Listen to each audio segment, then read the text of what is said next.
નમસ્કાર, આપ જોઈ રહ્યા છો સંદેશ વિશ્લેષણ. હું છું અંકિત. કોરોના મહામારીને કારણે મૃતપાય બનેલા અર્થતંત્રને ઉગારવા કેન્દ્ર સરકાર દ્વારા જાહેર કરાયેલા ₹20 લાખ કરોડના આત્મનિર્ભર પેકેજનો માર્ચ 2021માં અંત આવી ગયો. પરંતુ આ પેકેજને રાજ્યો દ્વારા યોગ્ય પ્રતિભાવ મળ્યો જ નહોતો.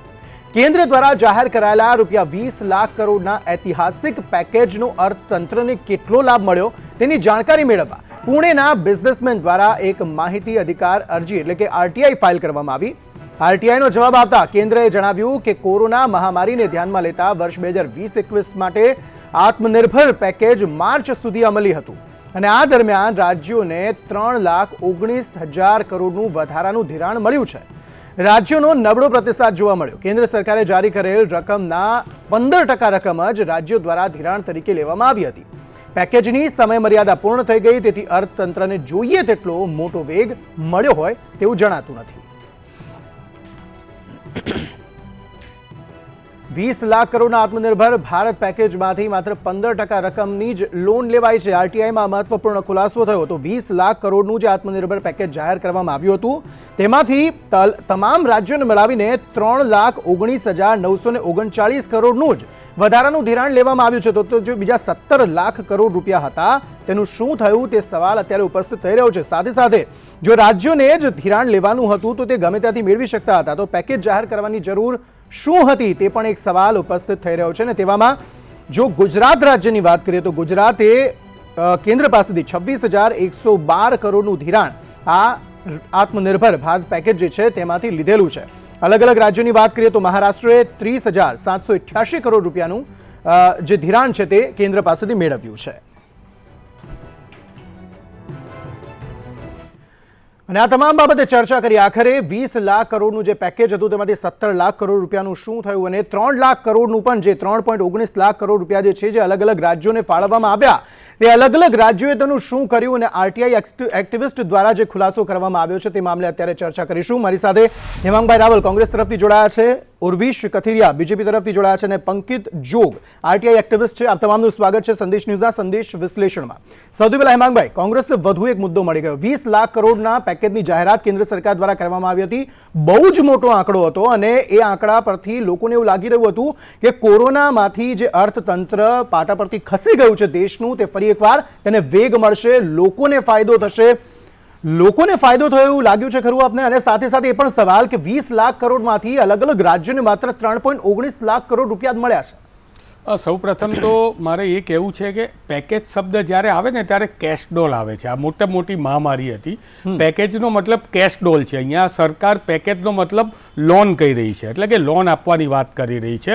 આ 20 લાખ કરોડનું પેકેજ છે માત્ર ધુપ્પલ હતું અને કાગળ ઉપર હતું. એ હવે સાબિત થઈ ગયું છે. ગુજરાતની અંદર તમે જોવા જાઓ તો 26,192 કરોડ છે. મને ગુજરાત સરકારને પણ આરટીઆઈમાં અમે પણ પૂછીશું અને એક્ટિવિસ્ટે પણ પૂછવું જોઈએ કે આ 26,192 કરોડ એમણે કોને આપ્યા. કારણ કે ગુજરાતની અંદર જે એમએસએમઈ છે અને ગુજરાતની દેશની અંદર જે એમએસએમઈ છે એ દેશના વિકાસ માટે અને દેશના ગ્રોથ એન્જિન માટે સૌથી મહત્વનો ફાળો કરે છે. આ એમએસએમઈનો CIAનો જે એક મોટો સર્વે આવ્યો તો એની અંદર લખ્યું છે કે 73% આવા એમએસએમઈ ઉદ્યોગોએ કોઈ નફો નથી નોંધાવ્યો અને 88% ઉદ્યોગોએ એમ કહ્યું છે કે સરકારની કોઈ પણ યોજના કે પેકેજનો અમને લાભ નથી મળ્યો. એટલે કે અત્યારે આ ધિરાણ છે, અંડરલાઇન કરું છું ફરીથી, આ ધિરાણ છે અને ધિરાણનો મતલબ એ થયો કે ગુજરાત ઉપર જે અત્યાર સુધી 49,000 રૂપિયા પર એક વ્યક્તિએ જે દેવું હતું એની અંદર બીજું 50-100 રૂપિયાનું દેવું વધી ગયું છે, પરંતુ આનો ઉપયોગ નથી થયો. આત્મનિર્ભરતાની વાતો કરનારા લોકો માત્ર પકોડા તળવાને આત્મનિર્ભર કહેતા હોય છે એવું અત્યારે લાગી રહ્યું છે. ઉર્વેશભાઈ, શું કહેવું છે આપનું? 20 લાખ કરોડના પેકેજની જાહેરાત કરવામાં આવી હતી, તેમાંથી આટલા જ રૂપિયા વપરાયા છે. અન્ય રૂપિયાનું શું થયું તે તો એક સવાલ બાજુ પર રાખીએ, પરંતુ અલગ અલગ રાજ્યોના લોકોને તેનાથી શું કોઈ ફાયદો થયો છે તેવું આપ જોઈ રહ્યા છો? મારો સીધો સવાલ આપને એટલા માટે છે કારણ કે લોકોનો પણ આ પ્રશ્ન છે કે આ યોજનાઓનો સીધી રીતે લાભ અમને નથી મળી રહ્યો. કોંગ્રેસ એક તરફ કહેતી હતી કે લોકોના બેંક ખાતામાં કેમ ડાયરેક્ટ રૂપિયા જમા નથી કરતી સરકાર, તે સામે અત્યારે સવાલ એ થઈ રહ્યો છે કે શું ડિરેક્ટલી નાના માણસને અથવા તો મધ્યમ વર્ગના લોકોને કે એમએસએમઈ સેક્ટરને તેનાથી કોઈ ફાયદો થયો છે આ 20 લાખ કરોડ રૂપિયાના પેકેજથી? સૌપ્રથમ તો આપણે એ જાણવું ખૂબ જ જરૂરી છે કે આ સમગ્ર જે પેકેજ હતું એ અર્થતંત્રને ટકાવી રાખવા માટેનું પેકેજ હતું. એ માત્ર ધિરાણ અંગેનું પેકેજ નહીં હતું. અને આ જે પેકેજ હતું આની 4 મુખ્ય બાબતો છે કે એક તો એની સ્ટેબિલિટી એટલે સ્થિરતા, બીજી એની પ્રાથમિકતા, ત્રીજી એની સમજણ એટલે કે ક્યાં ડિમાન્ડ છે ને ક્યાં નથી, અને ચોથું એનું નિયંત્રણ એટલે કે એ નિયંત્રણમાં યોગ્ય સ્થળે પહોંચે, યોગ્ય વ્યક્તિઓ સુધી પહોંચે, પ્રાથમિકતાઓ સુધી પહોંચે. આ એ મુખ્ય બાબત હતી અર્થતંત્રને લગતી. અર્થતંત્રને જીવતું રાખવા માટેનું આ પેકેજ હતું. આ કોઈ ધિરાણ પેકેજ માત્ર નહીં હતું. આ સ્પષ્ટતા કરવી બહુ જરૂરી છે. હવે 20 લાખ કરોડના બાયફર્કેશન્સ કેવી રીતે છે એટલે માત્ર સાર્વત્રિકરણ કરીને આપણે કહીએ કે એમએસએમઈને નથી મળ્યું કે અમને નથી મળ્યું એ યોગ્ય નથી. આપણે 20 લાખ કરોડ કેવી રીતે વહેંચાયા છે તો એના 5 પાર્ટ છે. બેઝિકલી પાર્ટ 1 જે છે એમાં 5.94 લાખ કરોડ રૂપિયા સ્મોલ બિઝનેસીસ અને એમને સપોર્ટ કરતી અન્ય બેન્કો અને ઇલેક્ટ્રિસિટી ડિસ્ટ્રીબ્યુશન કંપનીઝ માટે હતા. 3 lakh crore emergency working capital ફાળવવામાં આવેલી હતી, એ એમએસએમઈ માટે હતી. 20,000 કરોડ એ સબોર્ડિનેટ ડેટ તરીકે સ્ટ્રેસ્ડ એસેટ્સ એટલે કે જે લોકોને બેન્કિંગમાં ખૂબ જ મુશ્કેલીઓ પડી રહી હતી ચૂકવવામાં, ધિરાણની ચૂકવણીમાં, એ લોકોને માટે 20,000 કરોડ હતા. 2800 કરોડ ઈપીએફ સપોર્ટ માટે હતા, પ્રોવિડન્ટ ફંડ સપોર્ટ માટે હતા. 6,750 કરોડ પ્રોડક્શન અને ઈપીએફ રેટ્સ માટે હતા. 30,000 કરોડ સ્પેશિયલ લિક્વિડિટી એનબીએફસી માટે અને મ્યુચ્યુઅલ ફંડ આ માટે બધું તો ખ્યાલ છે, આ બધું ખ્યાલ છે. બસ સવાલ એ છે કે જો ધિરાણ જ લેવાની હતી રાજ્યોએ તો એ તો અન્ય જગ્યાએથી પણ લઈ શકતી હતી. કેન્દ્ર સરકારે પેકેજ જાહેર કરવાની ક્યાં જરૂર હતી? પેકેજનો મતલબ શું હતો કે રાજ્યો જે અર્થતંત્ર, રાજ્યોનું પણ અર્થતંત્ર જે પડી ભાંગ્યું હતું. સર પ્લીઝ સર, અહીંયા માત્ર એમએસએમઈ સેક્ટરની વાત નથી, અહીંયા વાત મધ્યમ વર્ગના લોકોની પણ છે. મધ્યમ વર્ગના લોકોની પણ કમર ભાંગી ગઈ હતી કોરોના કાળમાં. લોકો 7-7, 8-8, 9-9, 10-10 મહિના સુધી પોતાની રોજગારી તેમણે ગુમાવી દીધી હતી. તેવા લોકોની વાત છે કે જો 20 લાખ કરોડના પેકેજની જાહેરાત કરવામાં આવી હતી, એ ધિરાણ જ આપવાનું હતું તો રાજ્યો તો અન્ય જગ્યાએથી પણ લઈ શક્યા હતા. કેન્દ્રએ જાહેર કરવાની શું જરૂર હતી? કેન્દ્રએ કઈ રીતે મદદ કરી આમાં રાજ્યોને ચલાવી શકે અને એ પછી આગળ લોકો સુધી પહોંચી શકે એ માટે હતું. એટલે બાયફર્કેશન એની વિગતો સમજ્યા વગર આપણે સાર્વત્રિક રીતે આપણે ટીકા કરવી બહુ સહેલી છે મારા મિત્ર. પરંતુ જે એને સર ટીકા નથી કરી રહ્યો, હું તો સવાલ જ કરી રહ્યો છું, ટીકા નથી કરી રહ્યો. હું પણ એક મધ્યમ વર્ગનો વ્યક્તિ છું, મારા જેવા લાખો કરોડો મધ્યમ વર્ગના વ્યક્તિ છે. સર સાંભળો, સાંભળવાની તૈયારી રાખો. આપ ટીકા કરવાની હોય તો મેં તમને સાંભળ્યા, મારા કોંગ્રેસના મિત્રોને મારી નમ્ર વિનંતી છે કે આ દેશ માટેનું પેકેજ હતું, કોઈ પાર્ટી માટેનું પેકેજ નહીં હતું કે કોઈ એક આર્થિક વર્ગ માટેનું પેકેજ નહીં હતું. સમગ્ર દેશ કે જેમાં ફૂડ થી માંડીને માઇગ્રન્ટ વર્કર્સ થી મત્સ્યોદ્યોગ, ખેડૂત, એમએસએમઈ, મોટા ગૃહ ઉદ્યોગો દરેક સમાવેશક આ પેકેજ હતું અને એના માટેના બાયફર્કેશન્સ આપ એનો અભ્યાસ કરી અને પછી અભ્યાસ કરીને જ આવેલા છીએ. આજના સમાચારમાં, આજના સંદેશની અંદર આ જે છે સમાચારમાં આવેલું છે. તમે સમાચાર વાંચ્યા નથી લાગતા? બાજુના સ્ક્રીન ઉપર દેખાય છે, તમે વાંચો. એમાં સ્પષ્ટ લખેલું છે કે 20 લાખ કરોડના આત્મનિર્ભર લોનમાંથી માત્ર 3 લાખ કરોડનો જ ઉપયોગ થયો છે.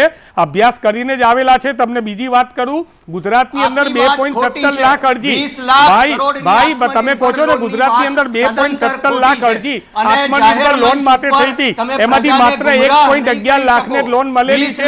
તમે બોલ્યા કે મોટા ઉદ્યોગપતિઓ, અરે મોટા ઉદ્યોગપતિઓ માટે તમે પેકેજ આપી રહ્યા છો. આ તો સામાન્ય માણસો માટેનું પેકેજ હતું ભાઈ. આના મોટા ઉદ્યોગપતિઓને ક્યાં ફાયદો છે? તમે મોટા ઉદ્યોગપતિઓને જે ટેક્સમાં રાહત આપી છે એટલે તમે આ પેકેજની અંદર કરતા હોય તો બિલકુલ ખોટી વાત છે ભાઈ. આ તમે અત્યારે દેશની અને ગુજરાતની જનતાને ગુમરાહ કરી રહ્યા છો. તમે મીડિયાની સાથે કોંગ્રેસ એક સામાન્ય વિશ્લેષકો ઉપર પણ ખોટો આરોપ કરી રહ્યા છો.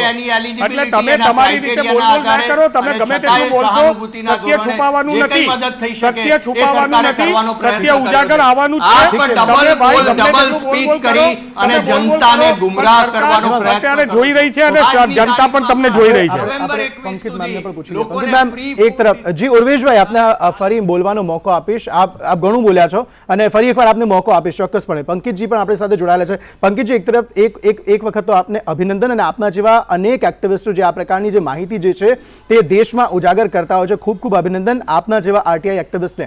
મારો સવાલ મેમ આપને એ છે કે આ પ્રકારની જે માહિતીઓ સામે આવતી હોય છે ત્યારબાદ શું આના પર કોઈ એક્શન પણ લેવાતા હોય છે ખરા? કારણ કે અત્યારે આ માહિતી સામે આવી કે સામાન્ય લોકોને તેનાથી કોઈ ફરક પડ્યો નથી એવું જ કહી શકાય, કારણ કે મધ્યમ વર્ગનો જે વ્યક્તિ છે તો એ જ રીતે પીસાઈ રહ્યો છે, તેને એવો કોઈ ફાયદો થયો હોય એવું જણાતું નથી. શું આ બાદ કોઈ કાર્યવાહી થતી હોય છે ખરી આરટીઆઈ સામે આવ્યા બાદ?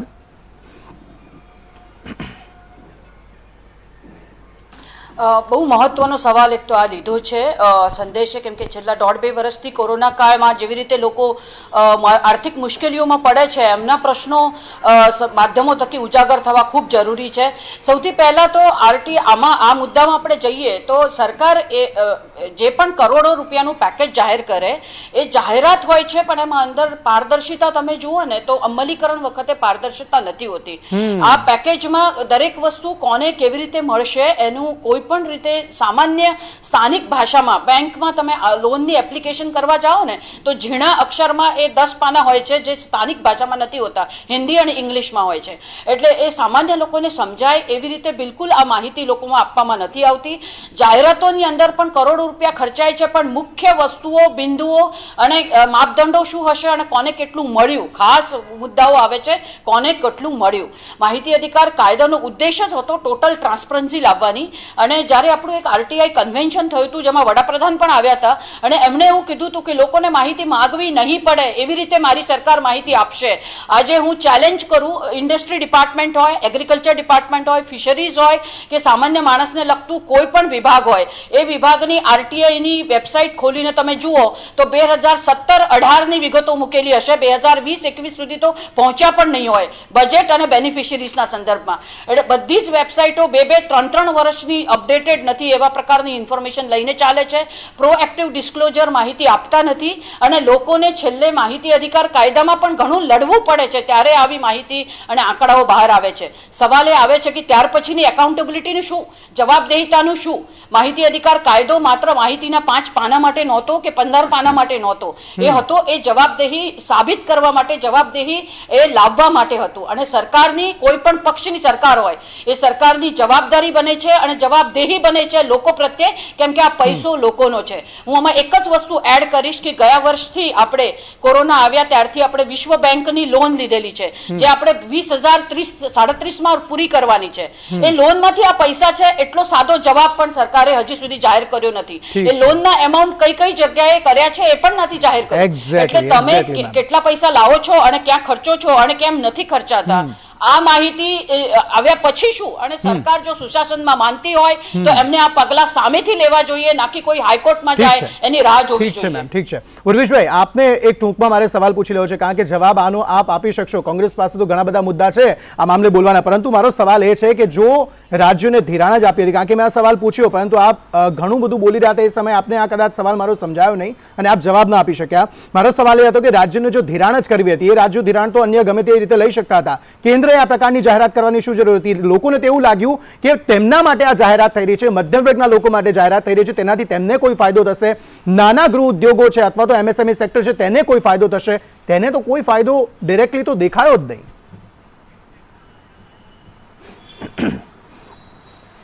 આ સમવાય તંત્રના આધારે રજૂ કરવામાં આવેલું પેકેજ છે અને જેમાં કેન્દ્ર અને રાજ્યનો બંનેનો ભાગ છે, બંનેની જવાબદારીઓ છે, એ પ્રમાણે યોગ્ય ફાળવણી કરવામાં આવી છે. આપણે કોઈ પણ વસ્તુની આપણે ટીકા કરતા પહેલાં કે માહિતી માગતા પહેલાં આપણી પાસે શું માહિતી છે એ આપણને ખબર હોવી જોઈએ. તો આની ફાળવણી અંગેના આંકડા આપણી પાસે છે, કઈ રીતે ફાળવણી કરી, રાજ્યને કેટલી. સર, એક નાનો વ્યક્તિ, એક મધ્યમ વર્ગનો વ્યક્તિ 20 લાખ કરોડનું પેકેજની જાહેરાત કરવાની જ્યારે કેન્દ્ર સરકાર જાહેરાત કરે ને ત્યારે એ શોધવા ન જાય કે આમાંથી મને કેટલું મળવાનું છે, મને કંઈક મળશે એવી આશા જ રાખે. એ 20 લાખ કરોડના પેકેજના બાયફર્ગેશન માટે ન જાય. સર પ્લીઝ, આ વસ્તુ કહીને તમે મધ્યમ વર્ગના એ વ્યક્તિને તમે રાજકીય હું આપની વાત કરું છું ભાઈ દેવાંગભાઈ, નાના માણસની વાત નથી, આપની વાત કરું છું. એક જવાબદાર રાજકીય પક્ષ તરીકે જાહેર મંચ ઉપરથી આપ જ્યારે રજૂઆત કરો છો ત્યારે આપની પાસે સંપૂર્ણ માહિતી હોવી જરૂરી છે. કારણ કે આમાં જે ફાળવણીના આંકડા છે એમાં કેટલા સેગમેન્ટ્સ કવર થયા છે, એ લોકોના સુધી શું પહોંચ્યું છે, રાજ્ય સરકાર દ્વારા પહોંચ્યું છે કે કેન્દ્ર સરકાર દ્વારા પહોંચ્યું છે, એની આપની પાસે શું માહિતી છે એ આપ રજૂ કરો અત્યારે જનતા સામે. હવે હું તમને હેમાંગભાઈ પ્લીઝ આપની પાસે સમય ઓછો છે અને હેમાંગભાઈ આપણે માત્ર ગરીબના નામે सियासत भी कुछ इस तरह आवाम पे एहसान करती है, पहले आंखें नोच लेती है फिर चश्मे दान करती है. આ તો એના જેવું થયું ભાઈ. તમે 2 લાખ કરોડ કમાઈ લીધા ટોચના 100 ઉદ્યોગપતિઓને કમાઈ દીધા કોરોના કાળમાં, અને મહિલાઓએ 10,000 કરોડનું ઘરેનું ગીરવી મૂક્યું પડ્યું છે. આ પ્રકારની પરિસ્થિતિનું નિર્માણ થયું છે. ચલો ઠીક છે. આ ચર્ચા ઘણી લાંબી થઈ શકે એવી છે, પરંતુ હેમાંગભાઈ, ઉર્વિશભાઈ, પંકિત મેમ, આપ ત્રણેય મારી સાથે ચર્ચામાં જોડાયા એ બદલ આપનો ખૂબ ખૂબ આભાર.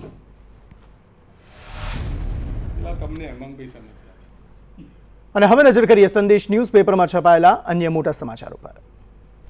સંદેશ ન્યૂઝપેપર પર છપાયેલા તમામ મહત્વના સમાચારો પર એક નજર. પ્રચંડ વાવાઝોડા હેનરીનો ન્યૂયોર્કમાં હાહાકાર, પૂરથી ભારે તબાહી. 107 ભારતીય સહિત 168 લોકો સાથે ગ્લોબમાસ્ટર કાબુલથી દિલ્હી પહોંચ્યું. 36 દિવસ ઓલ ટાઈમ હાઈ સપાટી પર રહ્યા પછી પેટ્રોલ 20 પૈસા સુધી સસ્તું થયું. સરકારી ડોક્ટરો અધ્યાપકોને 7મા પગાર પંચ મુજબ નોન પ્રેક્ટિસિંગ ભથ્થું આપવાની જાહેરાત. રાજ્યમાં કુલ 27.8 લાખ જનધન ખાતા નિષ્ક્રિય, સરકારી સહાય લટકી. ઇન્ટર મિલાનનું ભવ્ય જીત સાથે ઇટાલિયન ફૂટબોલ લીગ સેરી એમાં વિજય અભિયાન શરૂ. દેશ, પ્રદેશ અને વિદેશના તમામ મહત્વના સમાચારો જાણવા માટે આપ વાંચતા રહો સંદેશ ન્યૂઝપેપર.